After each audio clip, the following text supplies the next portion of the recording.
سامعین و ناظرین اکرام، السلام علیکم ورحمۃ اللہ تعالی وبرکاتہ۔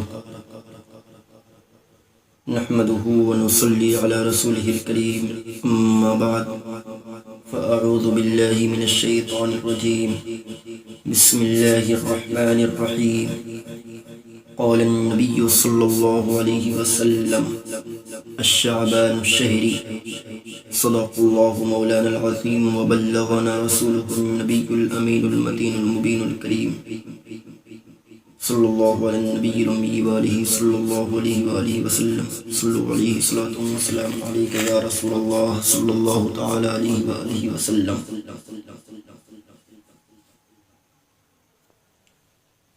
میرے محترم، سال کے 12 مہینوں میں سے کچھ ماہ اور ان مہینوں میں سے کچھ دن اور کچھ راتیں متبرک ہوتی ہیں۔ یاد رکھیں میرے محترم، ابھی ہم سبوں کے سروں پر ماہ شعبان المعظم سایہ فگن ہے۔ اس کی فضیلت و برکت لے کر میں آپ کی خدمت میں حاضر ہوا ہوں۔ اللہ تبارک و تعالی نے سال کے 12 مہینے بنائے اور ان مہینوں، دنوں اور راتوں کو فضیلت و مرتبت سے ہمکنار فرمایا ہے۔ خود اللہ تبارک و تعالی نے قرآن مجید فرقان حمید میں یا اس کے حبیب کریم صلی اللہ علیہ وآلہ وسلم نے حدیث پاک میں ارشاد فرمایا ہے، کچھ مہینے اور دن اپنا علیحدہ درجہ رکھتے ہیں، جیسا کہ نبی کریم صلی اللہ علیہ وآلہ وسلم نے ارشاد فرمایا، شعبان کو باقی مہینوں میں اس طرح فضیلت حاصل ہے جیسے مجھے تمام انبیاء کرام پر۔ اس حدیث پاک سے بات بالکل واضح ہے کہ جس طرح سے ہم سب کے پیارے آقا صلی اللہ علیہ وآلہ وسلم تمام انبیاء کرام کے سردار ہیں، خاتم النبیین ہیں، اسی طرح سے ماہ شعبان المعظم تمام مہینوں کا سردار ہے۔ اور رمضان المبارک کے متعلق فرمایا کہ جیسے حضرت یعقوب علیہ السلام کو اپنے 12 بیٹوں میں سب سے زیادہ پیار حضرت یوسف علیہ السلام کے ساتھ تھا، اسی طرح رمضان المبارک کے ساتھ 12 مہینوں میں سے اللہ تبارک و تعالی کو زیادہ پیار ہے۔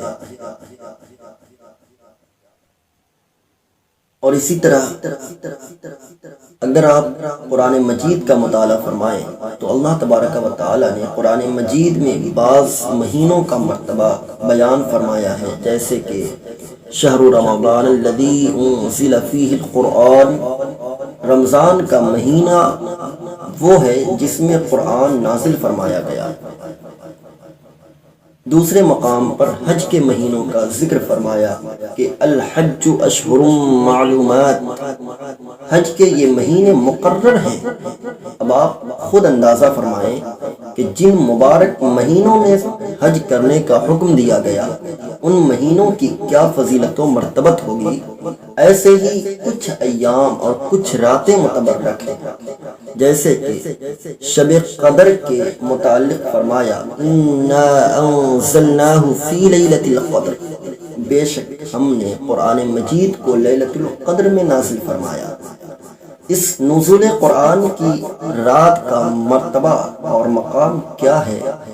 فرمایا لیلۃ القدر خیر من الف شہر، یعنی جس رات میں اللہ رب العزت نے قرآن کریم نازل فرمایا اس رات کی فضیلت بیان کرتے ہوئے پھر آگے دوسری آیت میں ارشاد فرماتا ہے لیلۃ القدر خیر من الف شہر، یعنی لیلۃ القدر جو ہے، قدر والی رات جو ہے وہ 1000 مہینوں کی عبادت سے بہتر ہے۔ ایسے ہی بعض دن متبرک ہیں، فرمایا وذکرہم بایام اللہ، اور ان کو اللہ کے دن یاد دلائیے۔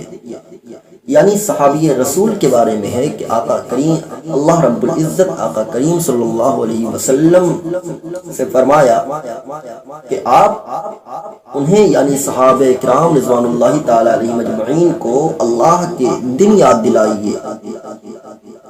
تفسیر ابن جریر اور تفسیر خازن میں اس آیت کریمہ کے تحت بیان کرتے ہیں کہ یہ دن یعنی شب قدر جو ہے، لیلۃ القدر جو ہے، یہ دن وہ دن ہے کہ جن میں اللہ تبارک و تعالی نے اپنے بندوں پر انعامات فرمائے ہیں۔ مثالیں دینے کا مطلب یہ ہے میرے محترم کہ کچھ مہینے، کچھ دن اور کچھ راتیں اللہ کے نزدیک متبرک ہیں، تو شعبان کی یہ خصوصیت ہے کہ اس کے متعلق اللہ تبارک و تعالی کے پیارے حبیب صلی اللہ علیہ وآلہ وسلم نے ارشاد فرمایا کہ یہ میرا مہینہ ہے، شعبان الشہری، اس لیے اس کو شہر حبیب الرحمن بھی کہا جاتا ہے، یعنی رحمان کے حبیب کا مہینہ، کیونکہ یہ بالخصوص حضور سید عالم صلی اللہ علیہ وسلم سے منسوب ہے۔ فرمایا رجب اللہ کا مہینہ، رمضان میری امت کا مہینہ اور شعبان میرا مہینہ ہے۔ ارشاد نبوی صلی اللہ علیہ وآلہ وسلم ہے کہ رجب شہر اللہ و شعبان شہری و رمضان شہر امتی، یعنی رجب اللہ کا، شعبان میرا اور رمضان المبارک میری امت کا مہینہ ہے۔ تو جس نے شعبان کا احترام کیا گویا کہ اس نے میرا احترام کیا۔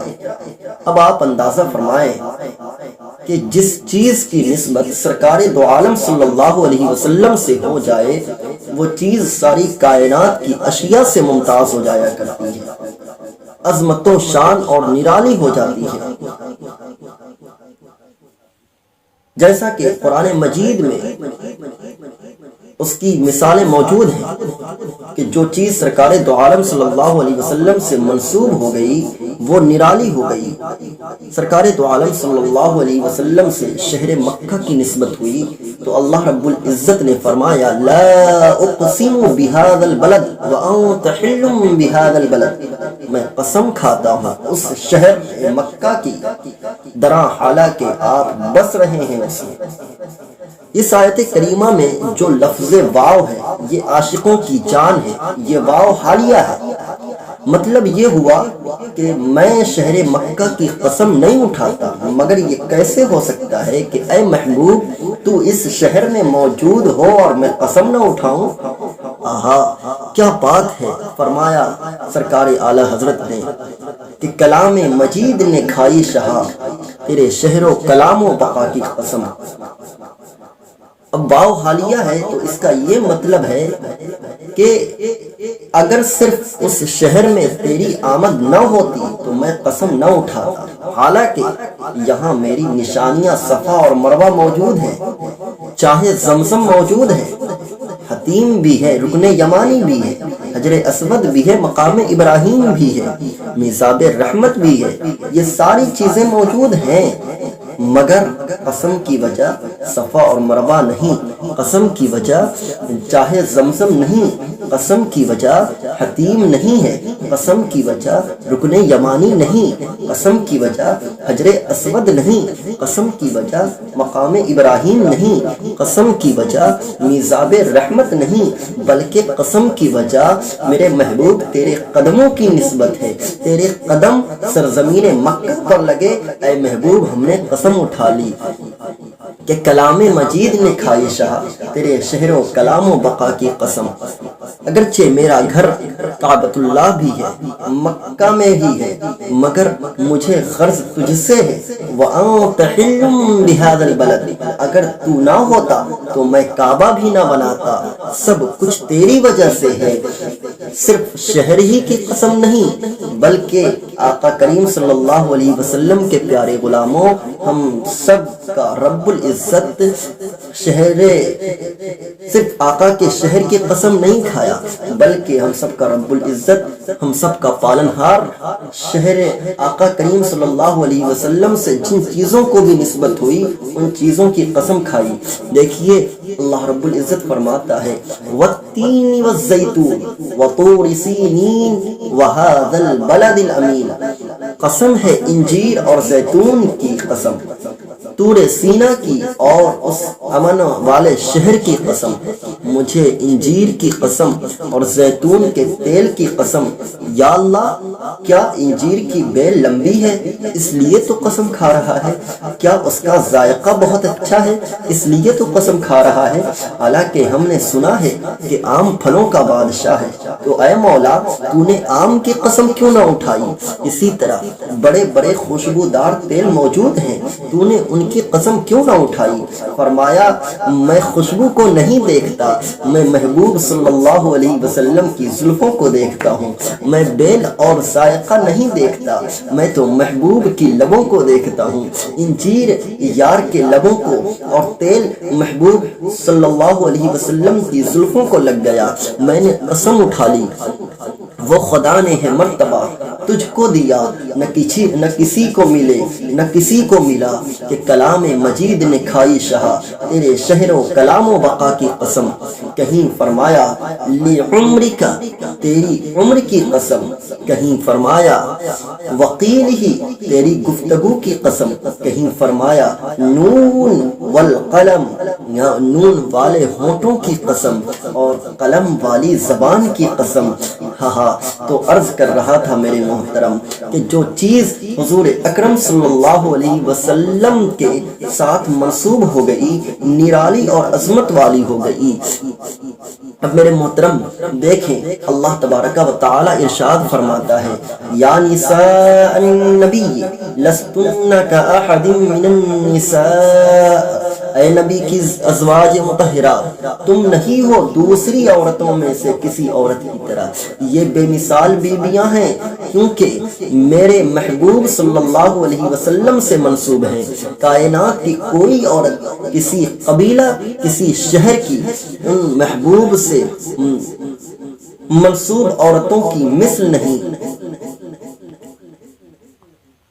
وہ مچھلی جس کے پیٹ میں یونس علیہ السلام کچھ عرصہ رہے وہ جنت میں جائے گی، وہ گدھا جس پر پیغمبر اسلام علیہ الصلوۃ والتسلیم نے سواری کی جنت میں جائے گا، وہ دلدل جس میں حضرت علی کرم اللہ تعالی وجہہ الکریم سوار ہوئے جنت میں جائے گا، وہ چونٹی جو سلیمان علیہ السلام سے منسوب ہے وہ جنتی ہے، وہ ہدہد جو ملکہ بلقیس سے منسوب ہے وہ جنتی ہے، وہ مینڈھا جسے حضرت خلیل اللہ علیہ الصلوۃ والتسلیم نے ذبح کیا جنتی ہے، وہ کتا جو اصحاب کہف کے پیچھے پیچھے چلا آیا جنت میں جائے گا۔ میرے محترم یہ سب جانور اچھی نسبت کے باعث جنتی ہیں، اسی نسبت کی وجہ سے ماہ شعبان معظم و مؤقر ہے۔ کیوں؟ اس لیے کہ ہم سب کے پیارے آقا صلی اللہ علیہ وسلم ارشاد فرماتے ہیں شعبان و شہری، شعبان میرا مہینہ ہے۔ شعبان اس لیے بھی معظم ہے کہ اس کے پڑوسی بڑے عظیم ہیں۔ پہلا پڑوسی جو رجب المرجب ہے، یہ وہ مبارک مہینہ ہے کہ جس میں آقا کریم صلی اللہ علیہ وسلم کو معراج ہوئی۔ اس کا دوسرا پڑوسی جو اس کے بعد آئے گا ہے نا رمضان المبارک ہے، اور یہ وہ مبارک مہینہ ہے کہ جس میں قرآن پاک نازل ہوا ہے۔ یہ دونوں پڑوسی ہیں اور دونوں پڑوسی عظیم الشان ہیں، یہ اس لیے بھی یہ مہینہ عظیم الشان ہے۔